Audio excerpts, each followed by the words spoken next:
Now we will find the relationship between height of the object and height of the image when the ray is observed by the observer in a rarer medium, object in the denser medium. This is object is in the denser medium.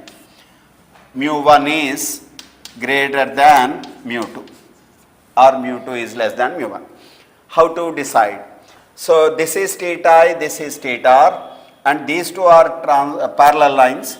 Same, this angle is going to be theta I, this angle is going to be theta r, because these two are parallel lines. This is transverse line corresponding to these parallel lines, this is transverse lines correspond to this.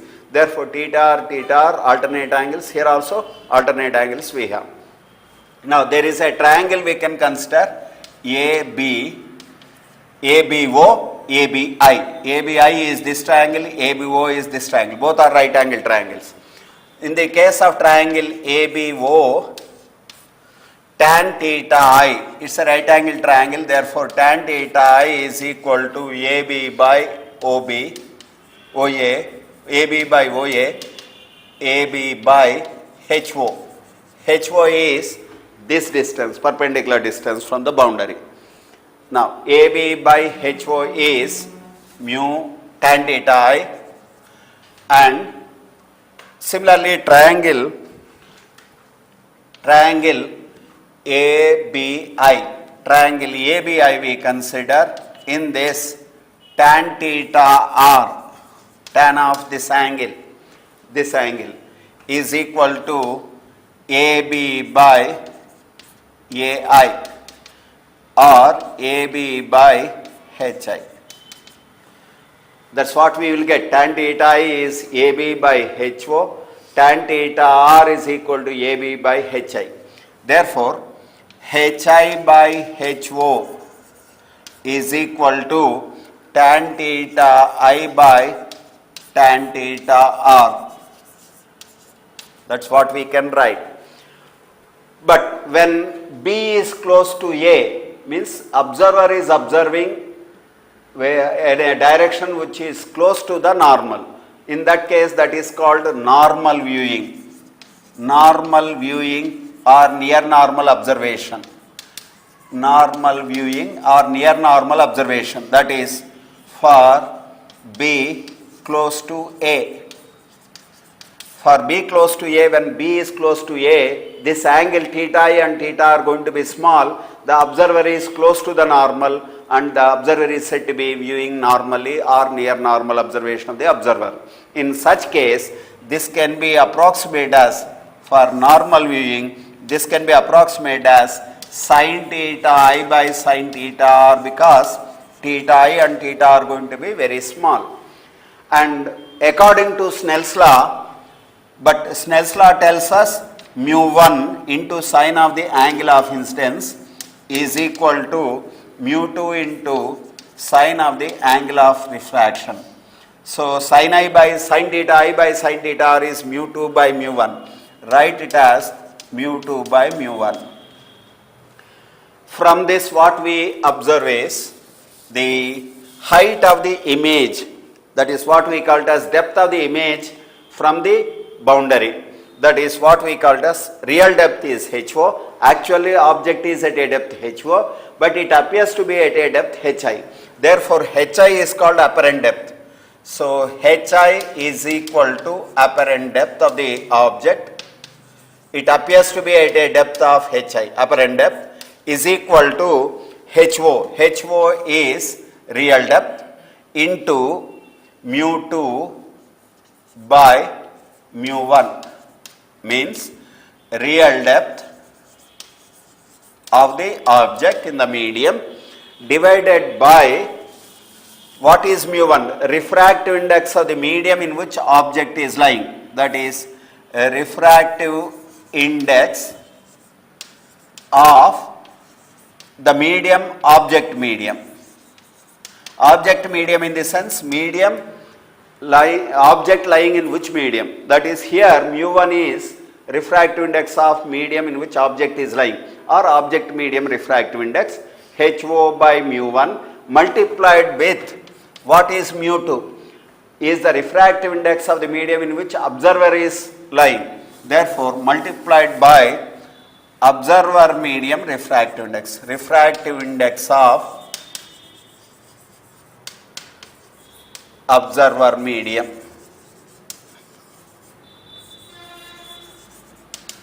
So that is the apparent depth. Apparent depth is real depth divided by refractive index of the medium in which object is lying, multiplied by refractive index of the medium in which observer is lying. This ratio we call it as relative refractive index. This ratio, based on that we calculate the apparent depth. Apparent depth is real depth divided by refractive index of the object medium by refractive index of observer medium, that is mu 1 divided by mu 2, or real depth by mu 1 2. This is when object is in denser medium, observer is in rarer medium. For the observer in rarer medium, object appears to be lifted off. As mu 1 is greater than mu 2, mu 1 2 is greater than 1, therefore real depth, apparent depth is less than the real depth. So when the rays go from denser to rarer, rarer to denser means when the object is in rarer medium, observer is in denser medium. This is rarer medium, okay, mu r. This is mu d. Observer is in denser medium and object is in rarer medium. Say object is in a rarer medium at a depth HO. How the object appears to be for observer is in denser medium. Okay, this is the object depth, object. And rays come from here, go straight,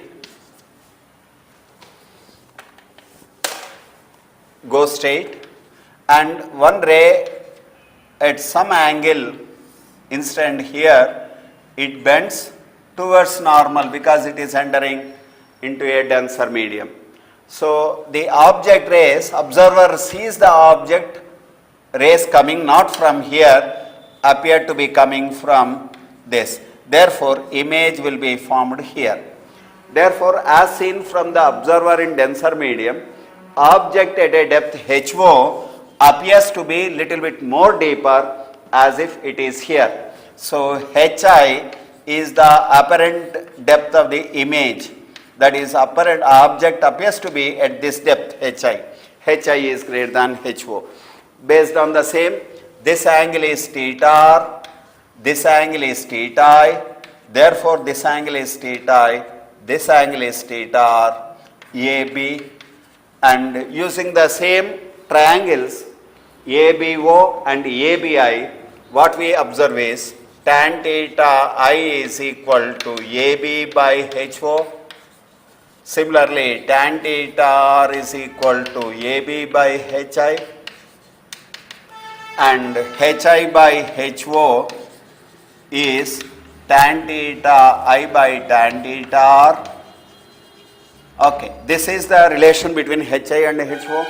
But in the normal incidence, near normal observation, where near normal observation case we can approximate as sin theta I by sin theta R. Near normal observation we can make sin theta I, sin theta R because B is close to A. When B is close to A, theta I, theta R both are small, we can approximate tan theta I by tan theta R as sin theta I by sin theta R.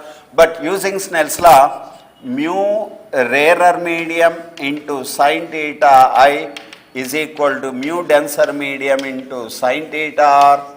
Substituting it here, HI by HO approximately sin theta I by sin theta R is mu D by mu R, implying HI is equal to HO by mu R into mu D. What is mu R? Refractive index of rarer medium in which object is lying. Therefore, apparent real depth divided by object medium refractive index multiplied by observer medium refractive index, which is same as the earlier problem. But as mu d is greater than mu r, hi is greater than ho. So therefore, object appears to be still deeper as seen from the denser medium, an object lying rarer medium. It moves, appears to be away. So far we have considered refraction at a plane boundary, what is meant by refraction phenomena, what is meant by refractive index, what are laws of refraction, and what is Snell's law, how to represent the vector representation of the Snell's law we have seen, and also when light ray traveling from denser to rarer, rarer to denser, how the deviation angle varies with angle of incidence, graphical representation we have seen. Next one is apparent depth when light ray traveling from denser to rarer medium we have considered variation apparent depth. Next class we are going to consider the variation of depth, apparent depth in the case of light ray traveling from rarer to denser medium. That is, observer is in denser medium, object is in rarer medium. That is going to be considered next.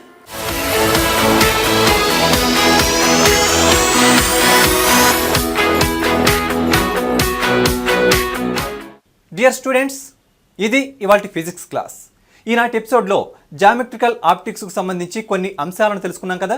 మరి రేపటి ఎపిసోడ్లో ఇదే టాపిక్కు సంబంధించి refraction of light on plane boundary గురించి మరికొన్ని అంశాలను తెలుసుకుందాం. Till then keep watching KB television.